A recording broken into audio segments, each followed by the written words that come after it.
miles an hour, with gusts to 35 miles an hour, becoming 25 miles an hour overnight. Friday,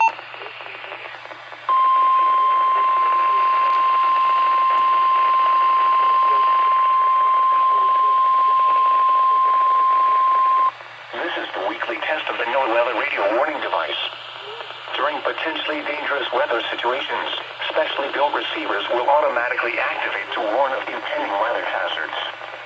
The weekly test of the NOAA weather radio warning alarm will normally be conducted by the National Weather Service on every Wednesday between 11 a.m. and noon. If severe weather is occurring or possible, the test will be postponed to the next good weather day. The warning alarm is activated for weather warnings and selected watches, hazards, and special non-weather events that affect the following counties: San Luis Obispo, Santa Barbara, Ventura, and Los Angeles counties and adjacent coastal waters.